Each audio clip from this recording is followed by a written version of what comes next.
नमस्कार दोस्तों, कलयुग के चमत्कार संतों की वाणी में आप सबका स्वागत है। आज हम सुनेंगे छठे अध्याय का महात्म्य।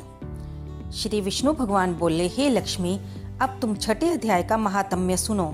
गोदावरी नदी के तट पर एक नगर था। वहाँ एक जनश्रुति राजा बड़ा धर्मज्ञ था। एक दिन नगर में हंस उड़ते उड़ते आ निकले। उनमें से एक बैठते ही उतावला हो उड़ गया।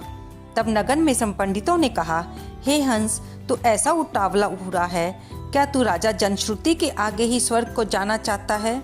तब उन पक्षियों में जो सरदार था उसने कहा, इस राजा से भी एक रेयत मुनि ऋषि श्रेष्ठ हैं, वह वैकुंठ का अधिकारी होवेगा।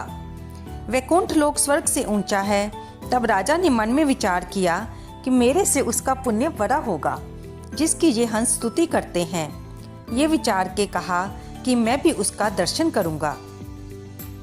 राजा ने सारथी से रथ मंगवाकर सवारी कर प्रथम बनारस श्री काशी जी में जाकर गंगा स्नान किया, दान किया, शिवजी महाराज का दर्शन किया।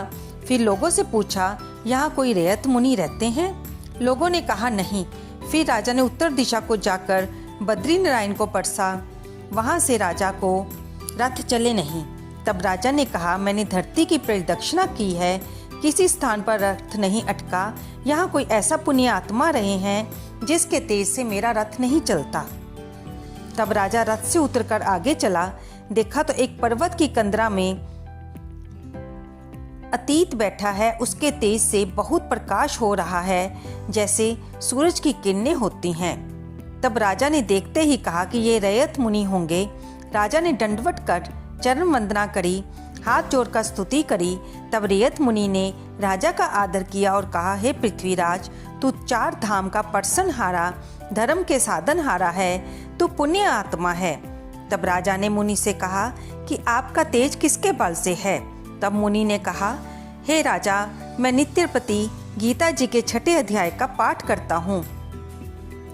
इसी पाठ के कारण इस कंदरा में उजाला है।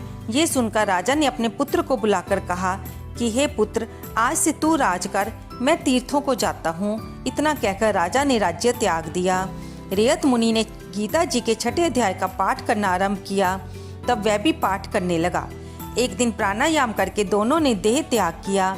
स्वर्ग से विमान आए जिस पर बैठकर वे वैकुंठ को गए।